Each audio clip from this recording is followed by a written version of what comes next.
अरे गोहुआ के बलिया हमारी अरे सुगन जो पर में हो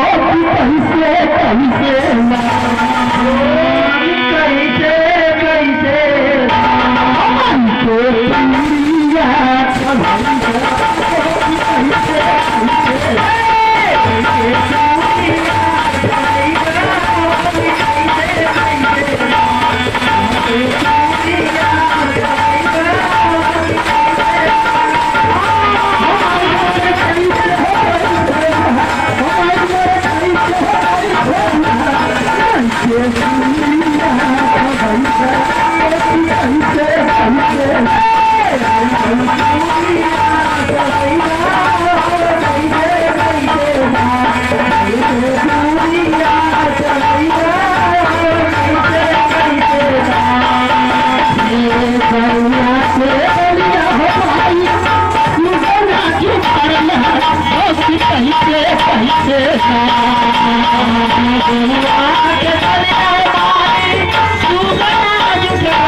बथरी जुठरला हो कि कैसे कैसे ना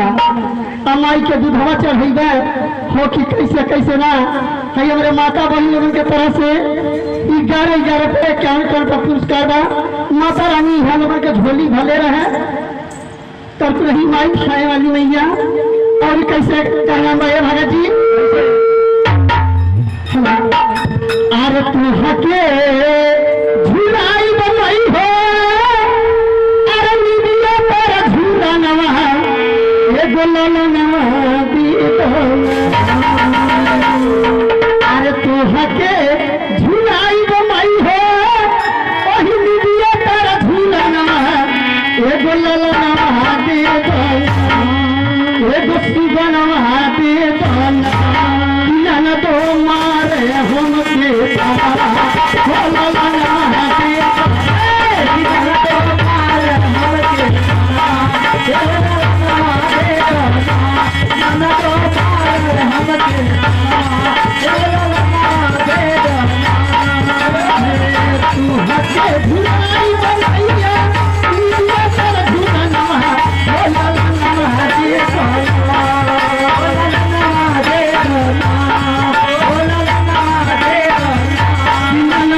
दे दोना दे दोना भुलाई बनाई हो निदिया तर झुलनवा हो ललनवा दे दोना किनन तो मारे हमके तनवा हो ललनवा दे किनन तो मारे हमके तनवा हो ललनवा दे दोना मन तो मारे हमके तनवा हो ललनवा दे दोना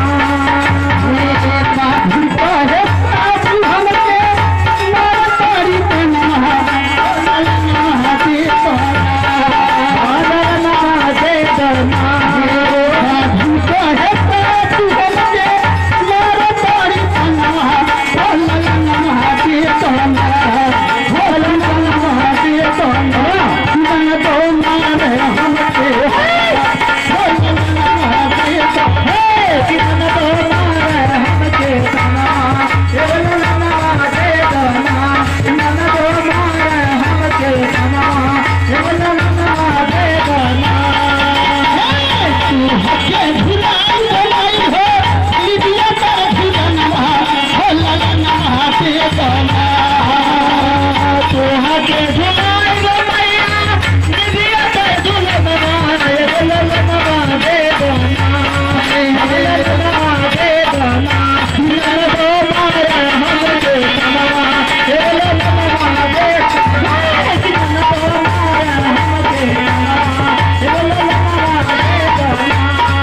हो ललनवा दे दोना हेलो ए भगती हाँ तोहके भुलाई बनाई निदिया तर झूलनवा हो ललनवा दे देना किन न दो मारे हमके तनवा हो ललनवा दे देना आई है हमरे भैया के तरफ से 100 रुपया पुरस्कार बा और एक हमरे बहन जी की तरफ से 100 रुपया पुरस्कार बा माता रानी हो उनके झोली भले रहा और ई कैसे का नाम बा भगत जी कैसे हेलो अरे कवन माई गोरा हरी बाड़ी कवन मैया करिया अरे कवन माई गोरा हरी बाड़ी कवन मैया करिया अरे कवन हो मैया अरे कवन हो मैया बाड़िया कवन हो मैया